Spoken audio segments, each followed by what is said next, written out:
A man snatched a pair of sunglasses off the shelf, saying, "I'll just walk out with these, you can't stop me." When I blocked the exit and said I'd call security, he smirked. "Go ahead, I know the owner."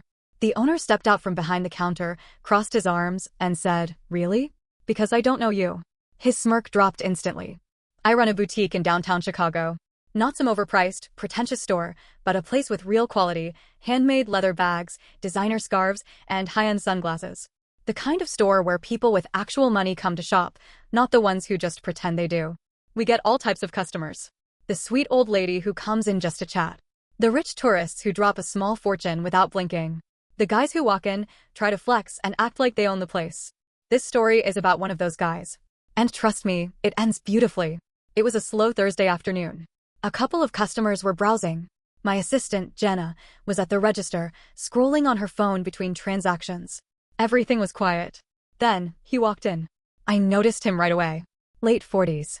Tanned in that fake, I vacation in Florida, but tell people it's Europe, way. Wearing an expensive-looking suit, but the fit was just a little off. Not tailored. Shoes too clean. Fake Rolex, obvious to anyone who actually knows watches. He had that walk. Shoulders back, chin up, scanning the store like it was beneath him. I already knew this guy was going to be a problem. He didn't browse. Didn't hesitate. Walked straight to the sunglasses display. Limited edition Ray-Bans. $600. He picked up a pair, turned them over in his hands, then, just like that, slipped them into his jacket pocket. Didn't even try to be sneaky. I was standing near the door. Jenna saw it too. We locked eyes. Neither of us moved. Then, as if daring me to react, he turned to walk right out the door. "I'll just walk out with these," he said. Loud, casual, like it was a joke. "You can't stop me." I stepped in front of him. "Sir, you need to pay for those." He laughed. A little too hard. "Oh, relax," he said, waving a hand. "I know the owner." "You know the owner?" I didn't react. I wanted to see where he was going with this. "I come here all the time," he continued. "I know how this place works. The owner lets me take stuff, and I come back and settle up later. You don't have to make a scene." Jenna snorted. She couldn't help it. Now, here's the thing, if he'd actually known the owner, he would have known that I am the owner. But I wasn't going to give him that information just yet. "Oh yeah," I said. "You know the owner?" He smirked. "Yeah. So, let me go, all right? No need to waste everyone's time." I crossed my arms. "Go ahead," I said. "Call him." "That Smirk?" It faltered. Just for a second. He tried to recover. Pulled his phone out, unlocked it, and started scrolling. I waited. I could see the gears turning in his head. He knew he had nowhere to go with this. Jenna leaned against the counter, enjoying the show. "You don't have his number?" I asked. No response. "Funny," I said. "Because he's standing right behind the counter." And that's when Mike stepped forward. Mike is my business partner. He was in the back, unpacking inventory, but he heard the whole thing. Mike is not a small guy. He's a retired Marine. Built like a brick wall. And when he crosses his arms and stares at you, it's like the air gets heavier. "Really?" Mike said. "Because I don't know you." That Smirk? Gone. Now it was just wide eyes, darting between me and Mike. "Oh, well, I meant I know of the owner," he stammered. Maybe I haven't met you personally," but Mike cut him off. "Let's make this real simple," he said. "You either pay for those sunglasses, or we call mall security." The guy panicked. "Fine," he snapped. He pulled the sunglasses out of his pocket and threw them on the counter. "There. I don't even want them." Too late. Jenna was already on the phone. "You're really calling security?" he said, voice rising. "Over sunglasses?" "Over theft," I corrected. "Look, let's be reasonable," he said, putting his hands up. "No need to get anyone else involved. I was just messing around." I just stared at him. A minute ago, he was smug. Now? Sweating. Security arrived fast. 2 officers walked in, and the guy immediately went into overdrive. "Officers," he said, throwing on the fake charm. "Glad you're here. There's been a misunderstanding. I was going to pay for the sunglasses, but they overreacted." One of the officers looked at me. "You the owner?" I nodded. "He tried to walk out without paying," I said. Then lied and said he knew me. The officer turned to Jenna. She just held up her phone. "I've got the whole thing on camera." His whole body sagged. They didn't even need to review the footage. The officer just sighed and asked for his ID. And then, the moment everything changed. The officer looked at his license, then at his radio. "Dispatch," he said. "Can you check this name for priors?" I wasn't expecting that. Apparently, he wasn't either. His face dropped. Dispatch came back. And oh boy, The officer's radio crackled, and then dispatch responded. Suspect has priors. A pause. Multiple. My stomach did a little flip. Jenna's eyes widened. Mike tensed. But the guy? He went white. His whole tough guy act disappeared in an instant. What? He said, voice cracking. No, that must be a mistake. The officer looked at him, unimpressed. You have a history of theft, he said. I'm gonna need you to come with me. The guy turned to me, desperate now. You don't have to do this, he said. It was just sunglasses. It's not a big deal. I tilted my head. Not a big deal? You lied. You tried to intimidate us. You pretended to know me. And now, turns out, this isn't even your first time. I shrugged. Seems like a big deal to me. The officer grabbed his arm. And then, he snapped. You can't do this to me, he shouted. I have connections. I know people. This is harassment. Everyone in the store froze. The officer tightened his grip. Sir, lower your voice, he said, calm but firm. Or what? The guy spat. You'll arrest me? Fine. Do it. Arrest me for sunglasses. You'll see what happens. The officer exchanged a look with his partner. Step outside, he said. But the guy wasn't done. He whirled toward me, face twisted with rage. This store is a joke, he snarled. You're a joke. You'll regret this. Jenna let out a low whistle. Oh wow, she said. That's not the smartest thing to say to the person who decides whether to press charges. Mike crossed his arms. Dumb move, man. The officers started dragging him toward the door. And that's when things got really interesting. Just as they reached the exit, a woman walked in. She was mid-40s, dressed in a crisp business suit. Sharp eyes. Power walk. The kind of woman who owned whatever room she stepped into. And the second she saw him, she froze. Then her expression darkened. What the hell is going on here? The guy flinched like he'd been slapped. Melissa, oh, this just got good. One of the officers turned to her. Ma'am, do you know this man? She let out a slow, deadly sigh. Yes, she said. Unfortunately, I do. And then, she walked up to him and slapped him. Hard. The entire store went silent. Even the officers looked caught off guard. The guy recoiled, hand on his cheek. What the hell, Melissa? He hissed. She ignored him. Instead, she turned to me. I am so sorry for whatever he did, she said. I had no idea he was. She shook her head. What did he do? He tried to walk out with a $600 pair of sunglasses, Jenna said. Then he lied about knowing the owner. Then he freaked out when security got called. Melissa inhaled sharply. Then she turned back to him. You absolute idiot, she said through gritted teeth. The guy's entire demeanor changed. It was a mistake, he stammered. I wasn't thinking. You never think, she snapped. She looked at the officers. Do whatever you need to do, she said. I won't be bailing him out. Who is she? Jenna leaned in close to me. Who is this woman? She whispered. I had the same question. And apparently, the guy knew we had the question, because his whole face turned red. Melissa, please, he begged. But she was already reaching into her purse. Pulled out a business card. Handed it to me. And I swear, my soul left my body when I read it. Senior Vice President Chicago Financial Group Melissa wasn't just somebody. She was his boss. And judging by her expression, she was done with him. You work for me, she snapped at him. And you're out here stealing? It was a mistake, he tried again. I can fix this. You can't fix anything, she shot back. Because you're fired. Oh, this was beautiful. The guy looked like he was about to pass out.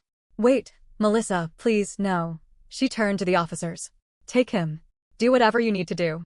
And then, the moment that truly ended him, she turned to me.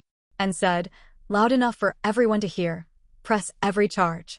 The moment Melissa said press every charge, the guy's whole world shattered. He stumbled back, shaking his head. Melissa, please, he begged, voice cracking. Don't do this. I've been loyal to the company for years. You don't have to ruin me over this. Melissa scoffed. I'm ruining you? She shot back. No, you did that to yourself. You just got caught. The officers exchanged a glance. You still pressing charges? One asked me. I looked at Melissa. She nodded once. And that was that. The officers started reading him his rights. But before they could cuff him, he ran. It happened fast. 1 second, he was standing there. The next, he bolted, shoving past a display rack, knocking over a mannequin, sprinting toward the back of the store. Where the hell did he think he was going? Mike reacted first. Seriously? He muttered before taking off after him. Now, let me remind you, Mike is a retired Marine. This dude? A mid-40s office guy who probably got winded climbing stairs. It wasn't even a chase. Mike grabbed him within seconds, yanked him back by the collar like a misbehaving toddler. The guy flailed, but Mike didn't even budge.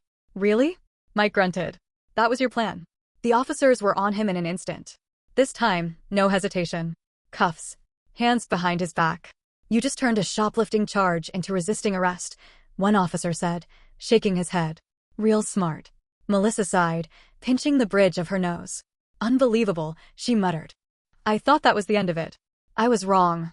Because just as they were dragging him toward the door, another woman walked in. And the second she saw him, she froze. Marcus, she gasped. The guy Marcus, I guess, looked up. His whole body went rigid. Sarah, he croaked. And I swear to God, his face drained of color. Oh, this just got so much better. Sarah was about mid-30s. Classy. Well-dressed. Holding a shopping bag from one of the luxury stores down the block. And she looked pissed. I just got off the phone with your wife, she said, voice shaking. She told me you were stuck at work, but clearly, that was a lie. Jenna sucked in a breath. I had to physically hold back a grin. Because this was more than just a shoplifting story now. This was a double life falling apart in real time. Melissa turned to Marcus, slow and deadly. You're married, she asked, voice low. Marcus opened his mouth. Closed it.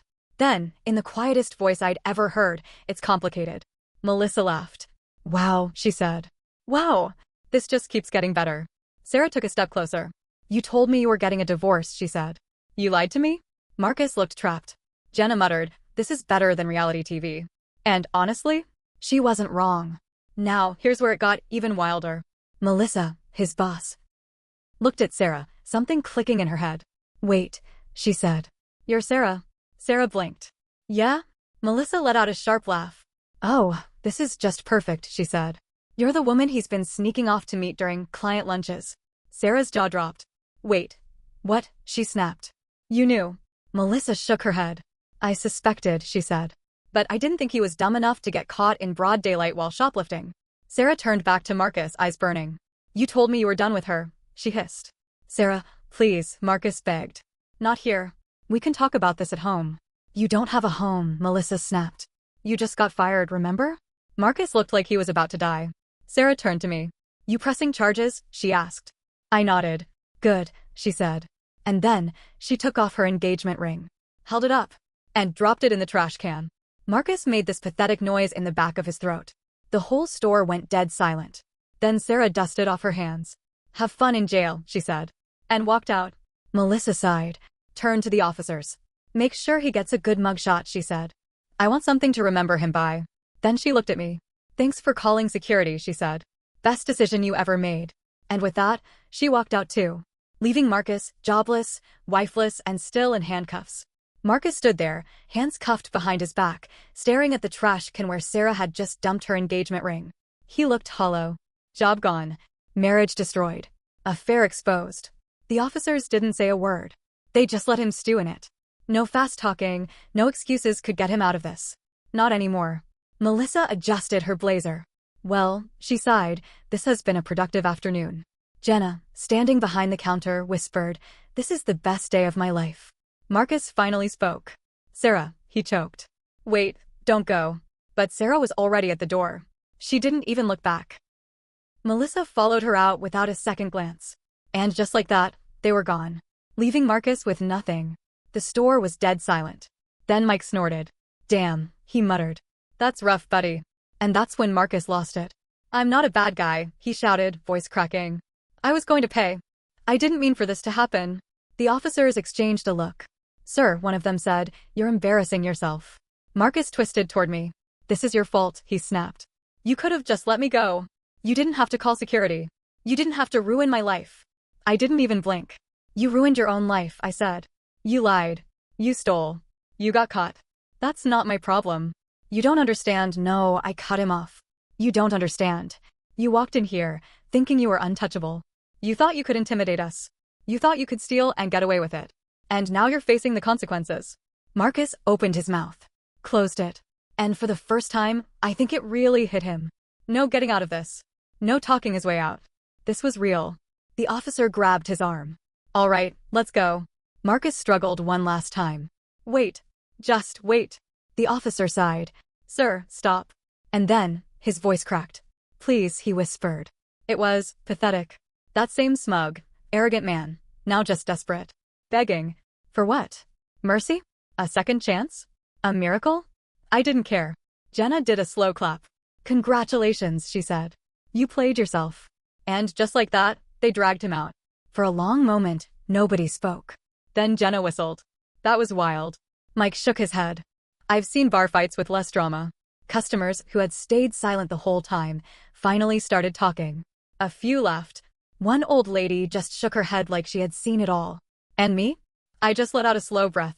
It was over. Or at least, it should have been. The store was back to normal. Marcus? Fired. Arrested. Reputation gone. Sarah? Apparently, she moved out the same night she found out. Melissa? Oh, she made sure everyone at the company knew why he was fired.